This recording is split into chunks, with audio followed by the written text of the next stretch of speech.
Speed breaker வந்து கொஞ்சம் தள்ளி வச்சுக்கலாம், இல்லைன்னா ஒரு சைன் போர்டு வச்சுக்கலாங்க. எங்கேயுமே சைன் போர்டு கிடையாதுங்க. முதல் நாள்லாம் வண்டி இதில் எக்கச்சக்க வண்டி பறந்துச்சுங்க, நம்மளது உட்பட.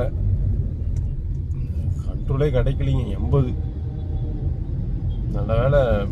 கொஞ்சம் அந்த ஸ்பீட் பிரேக்கர் வந்து ரொம்ப என்ன சொல்றதுங்க, ரொம்ப அந்த மற்ற இடத்துல போகிறத விட கொஞ்சம் சாஃப்டாக இருந்ததுன்னு சொல்லலாம்.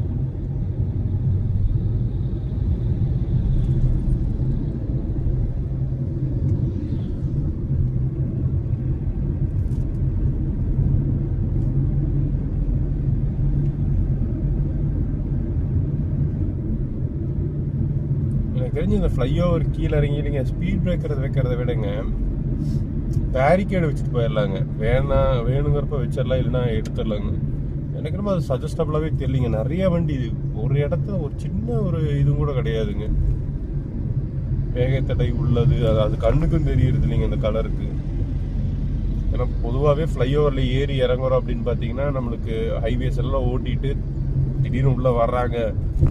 ஃபார் எக்ஸாம்பிள் ஊட்டி போகிறதுக்கு வர்றாங்கன்னா, அவங்க ஹைவேலேயே ஓட்டிட்டு வரல, இந்த மாதிரி நிறைய ஃப்ளைஓவர் ஏறி இறங்குவாங்க. அப்போ வந்து எங்கேயுமே அந்த ஸ்பீட் பிரேக்கர்லாம் இருக்காது.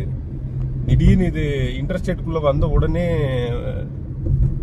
ஒரு என்ன சொல்கிறதுங்க, ஒரு இன்ட்ராசிட்டிக்குள்ளே ஓட்டையில் அது சிரமங்க. அது தெரியாதுங்க. நிறைய பேர் சைன் போர்டெலாம் வச்சாலும் ஒன்றும் விளங்காதுங்க. பாருங்கள், இப்போ சைன் போர்டு எங்காவது இருக்கான்னு நீங்கள் பாருங்கள், எங்கேயுமே இருக்காதுங்க. இத்தினோண்டு இருக்கும், அதெல்லாம் ஒன்றுமே தெரியாதுங்க. ரோட்டில் இருக்கிறதும் தெரியாது ஸ்பீட் பிரேக்கர். இதை இங்கே ஒரு ரிஃப்ளெக்டர் கிடையாதுங்க, ஒன்றும் கிடையாதுங்க. அதுக்கு பேசாமல் பேரிகேடு வச்சுருந்தாவே நீட்டாக அதோட பர்பஸ் சால்வ் ஆகிருக்குங்க. என்ன நான் சொல்கிறது, உங்கள் கருத்தையும் பதிவு பண்ணுங்கள்.